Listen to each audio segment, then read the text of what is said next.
completely understand, makes perfect logical sense, so that local authorities can then build more social housing. But all governments, and it seemed perhaps the Labour government that came to power, would want to reduce debt.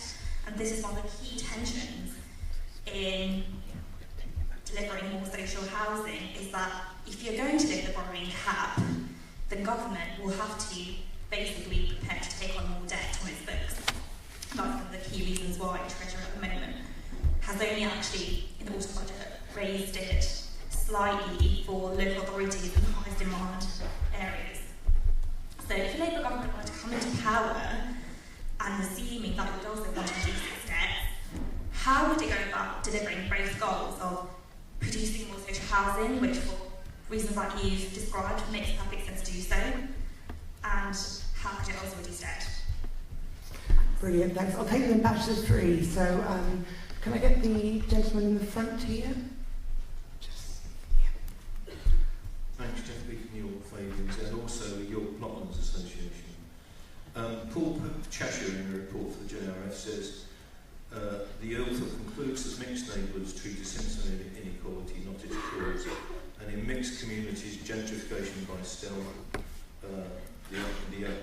In a book, the article says there's little evidence that people from diverse backgrounds actually miss. That fits with my evidence. You know, people I ask will say that. We didn't like living with posh people. We now live somewhere rather nicer amongst people like us.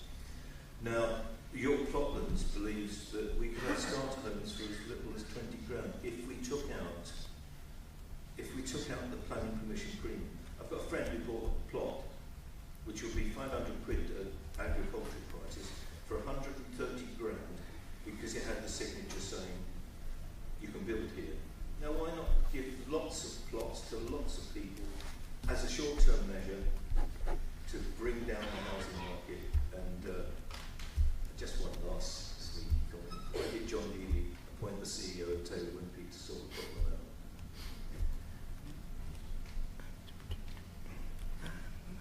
Can I get the gentleman in purple there? I think it's purple. Brian Keegan from Peterborough. I also grew up in a council house. You might like to do some research into social mobility of council house. The question really is, I was on the housing secretary for 30 years. They moved from a model of subsidy, a capital subsidy, to market rents, and all the new lets and social housing, if they want to develop, are 80% of market rents, which obviously is escalating up. So it's what the market will bear. Has anybody looked at the impact on our competitiveness? Because it obviously means wages need to rise in order for people to pay rents. Brilliant, thank you. I'll go to Alison first. Anything you want to pick up? A couple of points. With a sort of different hat on, take my CIH hat on and put a different hat on. A group of friends and myself set up a little tiny organisation called Shout about 3 years ago, which is social housing under threat, making the argument for sustained public investment in social housing. And one of the things we did, we crowdfunded a research report, and we looked around, and we didn't want the JRF to do it or anyone who's perhaps friendly to social housing as a concept. And we went to Capital Economics, who were, one of the most right-wing firms of economists we could find to do it, and they concluded, and it's available on the web, that not to invest in social housing, not to lift the borrowing cap, they called it fiscal myopia. And I am not an economist, but the way that they explained it in words of less than one syllable was this whole thing of there's good debt and there's bad debt, and actually investing in housing for the long term is good debt, and it saves you money. And what they did some financial modelling for us that showed that if we carry on how we are versus if we invest in 100,000 social rented homes a year, we'll save £500 billion in the net. It'll save the state £500 billion. Because the alternative is to do what the gentleman from Peterborough talks about, which is basically jacking up rents so that you can borrow against them in order to build more. Housing associations are not doing that for the fun of it, they're doing it because there's no grant.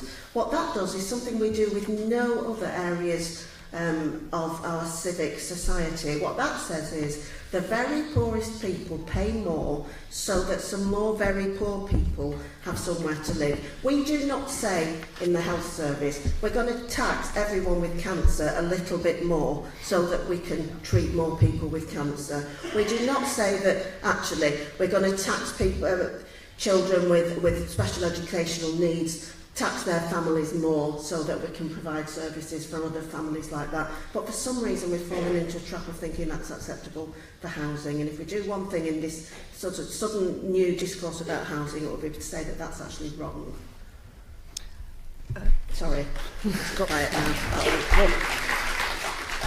We have 1, 2 for you mics, we're constantly juggling them. Georgia, do you want to come back on any of the points raised? Yeah, I think the point about that, for a local authority like Camden, we have assets of almost $1 billion. When we're talking about lifting the borrowing cap, we're talking about fully costed schemes that we could deliver and would have that return later on.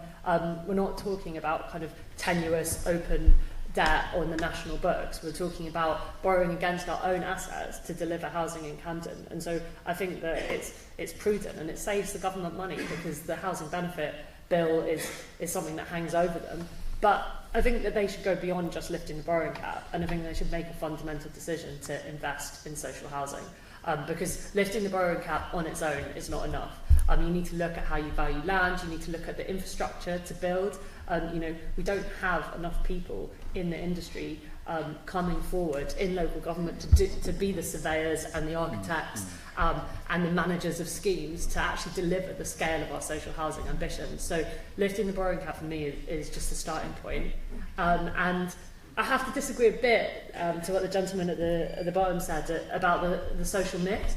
I think that, in a borough like Camden, we have some of the best schools in the country, we have some of the best job opportunities. We're 2 minutes away from here is Somerstown, which is one of the most deprived communities in the country with a 10-year lower life expectancy than Hampstead. There is huge deprivation here. I went to a comprehensive school in Camden and my friends are a complete mix. People who grew up in social housing, people who are middle class. And if you lose what is great about London, which is the fact that we have a community here where over 140 languages are spoken, where you have refugees growing up next to some of the richest people in the country, you'll get a city where poverty is pushed to the outskirts, where it's something that could be ignored, where you don't have people with access to the best opportunities. I think what makes London and Camden great is our mix, and I think we should fight for it.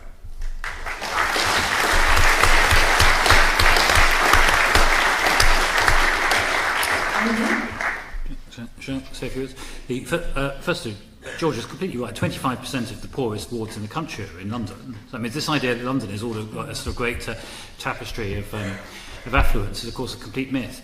A lot of it's quite hidden. What came out of Grenfell, which was so heartrending, was so much hidden poverty. People who weren't even aware that people existed who were in flats and so on. So we do need to get a balanced approach. Can I just deal with this issue of debt, because it's hugely important.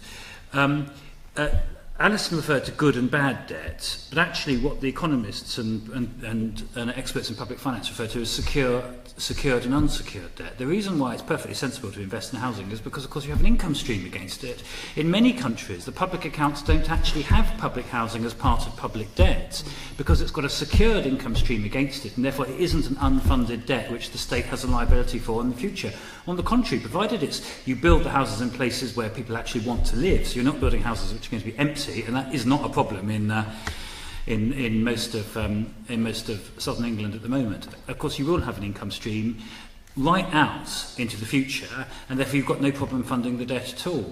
So it is a complete no-brainer. It is a combination of ideology, because the Tories don't want local authorities to be building again, and Treasury orthodoxy, because they refuse to reclassify public debt for housing in a different way as other countries do. That is what is holding us back.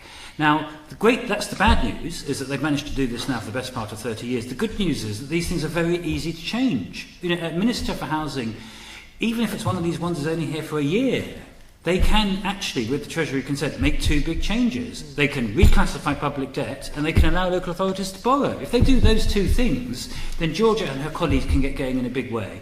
So the good news is that actually, come a Labour government that's really focusing on this agenda, it can make changes quickly that will make a transformational difference. It's not complicated, it's simple. Now then you unleash people like me who are even bolder to start designing new towns. Why can't we? You know, the Labour government of 1945, between 1945 and 1950, designated 10 new towns, including places which have been hugely successful, like Stevenage and Harlow and Crawley, and places of this kind. And as I say, the 64 Labour government then set up a new group up to and including Milton Keynes. Well, we need to do that again. Now, that involves rather more planning, because that's not a stroke of the pen. That needs really serious activity in terms of getting transport in place, proper design, and all of that. But it's also one of the most exciting things you can do in politics is to be designing and building new communities. You know, when Clement Attlee designated Jerusalem as something we were going to sing at Labour Party conferences alongside the red flag, what he had in mind was the whole of the new towns and the creation of new settlements, which would make England a green and pleasant land. We can do it, we just need a will, and we need a Labour government.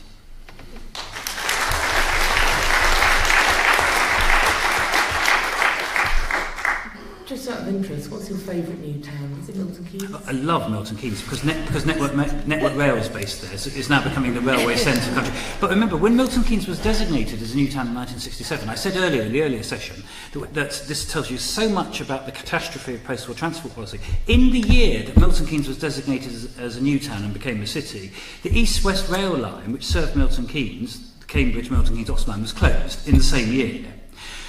Even better, it was designed and built without a station.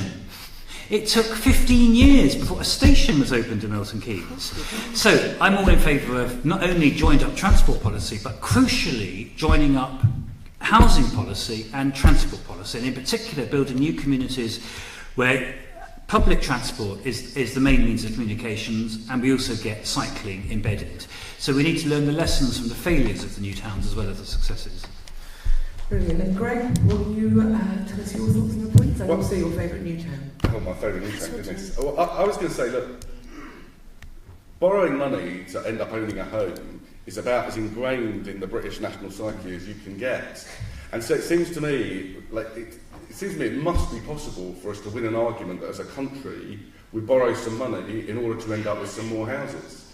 The best way of selling any economic policy is to talk about it in terms of people's own lived experience, and it seems to me this is the perfect opportunity for us to make the changes that everyone's saying, and then to as a country make an investment in these homes for people.